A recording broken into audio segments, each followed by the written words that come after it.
When we were a child, my parents separated. My mum had 5 of us. There were 5 of us, and my mum and dad separated after 12, 13 years of marriage, and then my mum was by herself for a while. We all had a wonderful time, and then this strange man. Stop that!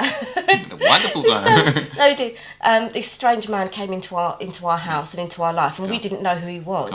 My mum was a very sociable person, but so people would always be coming in and out. We had loads of people coming in and out of our house, like family, friends, and stuff. So we just assumed he was one of them, but he stayed and stayed and stayed. And that's that's how we found out. That's how we found out that he was going to be a step parent, and that you see all that's of those not right, things. is it? Of course, it's not. Looking back now, it's not the right way I to can do it. see, and no doubt my mum can see as well, that that wasn't necessarily the best way to prepare the children. But they didn't always think on that level. Our parents were always involved in survival.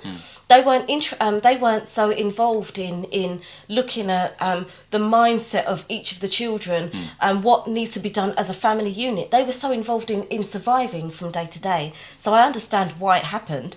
But what that did is that stood me in good stead for me to prepare myself so that I prepare the children and prepare each of our children. I hear you saying you understand why it happened, but it's not why it happened. Surely it's how it happened. Oh, yeah. And sometimes we justify doing things because we're in survival mode or we're in battle mode, but that doesn't take away from the fact that it's absolutely tearing up the mind of the children. Of course it is. And damaging them for later on in life. Of course it is.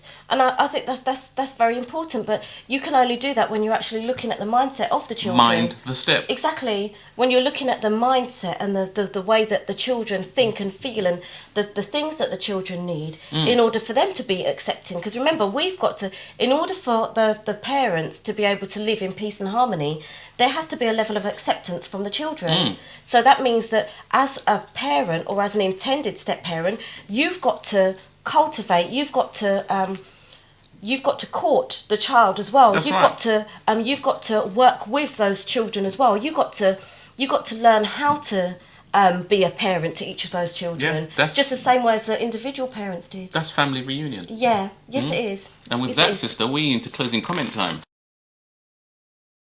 We're talking about building society, and this week we're talking about minding the step. And in us learning how to mind the step is about us understanding each of our roles from our own perspective and from each other's perspectives as well. And unfortunately, we didn't get to deal so much with the definition of minding and step, and how a step is actually making motion, moving from one place to another. So it's not just about talking about something, it's about making motion. Okay. And when we become part of a step family, and when we commit to being a step family, we then get to move from one place to another, to move from single family and real, sometimes it's destruction, and we end up being in destruction because our families are in disarray sometimes, and then we're able to move into being more wholesome and learning how to work together. So that's your definition of step, or one of No, your that's one of the definitions of step. Is to make motion. Is to move from one place to another. Wow. It's the motion of walking, isn't it? You're taking one step in front of another. Also, if you look at a flight of stairs and you take the steps, you're not only moving forward, but you're moving up as well. Yeah, that's right, and that's really what it is. Now we need an escalator, assisted steps. But again, that's the extension of a family as well, isn't it? The assisted steps. We're given such a negative image of step family that it can seem and it can feel like that it's a real impossible thing. It's really difficult. It's such a trial. I'm going to be a wicked stepmother or stepfather, what have you. And there's so many issues that come with it. However, the rewards of being part of a step family are numerous. They're so vast, brothers and sisters, that we really end up losing out if we don't accept the change and the growth within that. Apparently, according to so-called experts, they say it could take up to 10 years for a step family to adjust to working properly together. Wow. And it's taken us about 10 years as well for us to learn how to work with the children. 17. So you still got Daniel. So it takes still working it out. Yeah, we are, because the children always change and grow. But again, it's about acceptance and about projection. Am I willing to be with this person for the next 10 years? You know, look at it. Am I willing to make that relationship work? Am I looking at the next 10 years? Am I seeing that it's going to take 10 years of hard work, of plodding, of walking, of changing, of growing with the child, with the mother, with the other children, and with my own children? So we need the assistance of that escalator, as I was saying. Exactly. Are we willing to do all of that? And if we're not willing to do that, then that means that we need to stop having children, full stop. Because the more children that we have is the more step families that we're creating, or that we're starting up within the community, because some other man is going to have to take up those children. So again, it's about us understanding our roles within the family, our role within the community and within the nation, and all of it goes right back to the individual family, and whether we're going to help to build and be a part of the building society by investing in each of the children, or we're going to not invest in them and to really take away from them.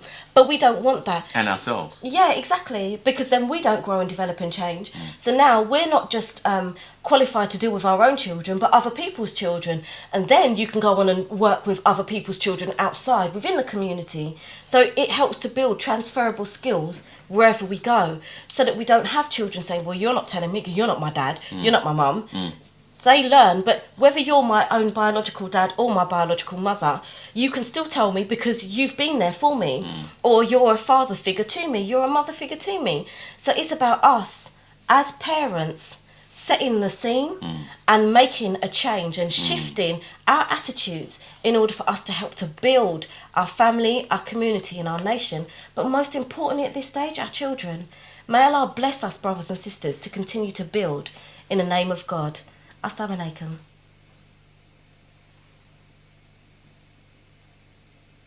Clear.